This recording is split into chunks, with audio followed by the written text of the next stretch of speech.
Il-Kumitat Eżekuttiv tal-Partit Nazzjonalista se jkollu jerġa' jitlaqgħat li tal-ġej biex jiddiskuti l-Kunsill Ġenerali li matulu l-Kap Nazzjonalista mistenni jħabbat wiċċu ma' vot ta' fiduċja fit-tmexxija tiegħu.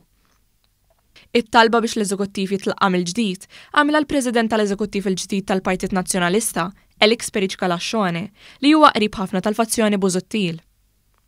Id-deċiżjoni ttieħdet wara li l-petizzjonisti li resqu l-petizzjoni biex jitlaqqa l-Kunsill Ġenerali biex jisfiduċjaw lil Delija bagħtu ittra lil Periċka Laxxone jisostnu li l-mistoqsija li jintalbu jwieġbu l-Kunsilliera inbidlet kompletament minn kif inkitbet fil-petizzjoni oriġinali.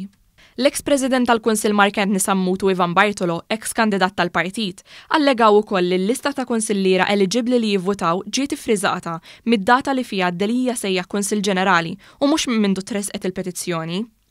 Fit-tweġiba tiegħu Periċka Laxxone wara biċ-ċar li ma kienx sodisfatt bl-ispjegazzjonijiet mogħtija mis-Segretarju Ġenerali Clyde Pooley dwar it-tħassib li qajjem miegħu Mark Antony Sammut, ir-rappreżentant tal-petizzjoni li qed jistaqsu jekk Delija għandu xieqa fit-tmexxija. F'artiklu pubblikat mill-istess nies tal-fazzjoni Busuttil fuq The Times, ingħad li waqt li l-petizzjoni tagħhom sejħet tal-vot ta' fiduċja fejn Delija, il-petizzjoni l-oħra waħlet f'kulħadd minn barra fih. Żidu jgħidu li huma anqas minn 40% tan-nazzjonalisti li għandhom fiduċja f'Delija u li dan ifisser li 83,000 nazzjonalist qed jgħidu li mhux lesti jivvotaw għalih. Sostnew li fil-Partit Nazzjonalista m'hemmx fazzjonijiet u li din hija propaganda tal-Partit Laburista li qed tintuża mit-tmexxija ta' Delija biex tagħti l-falliment tagħha. Fl-istess waqt, sostnew li issa spiċċa żmien tal-iskużi. Fakru li din mhix l-ewwel darba li l-kapit tal-Partit Nazzjonalista ħadu vot ta' fiduċja u qalu li meta Fenek Adami u Gwanzi jagħmlu dan, kisbu l-appoġġ kbir ta' aktar minn 95% tal-kunsillieri. Saħqu li issa li sejjaħ vot ta' fiduċja f'Delija għandhom jifqu xeneġġati li għaddejjin minn taħt biex jibdlu l-mistoqsija u tbabis li għaddej fil-lista tal-kunsilliera eliġibbli li jivvotaw għax dan mu jagħmel l-ebda ġid lill-partit u l-tmexxija tiegħu. Huma temmu jgħidu li żmien qed igerbeb u kull ma fadlilhom biss huma ġematej biex isalvaw lill-Partit Nazzjonalista.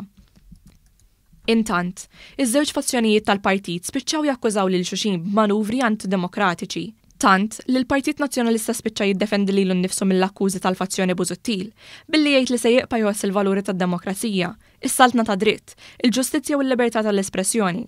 U f'botta ċara lejn l-istess nies li jipritkaw fuq dawn il-valuri, għalilhom li qed iħares il-qudiem għal kull diskussjoni bbażata fuq il-verità tal-fatti.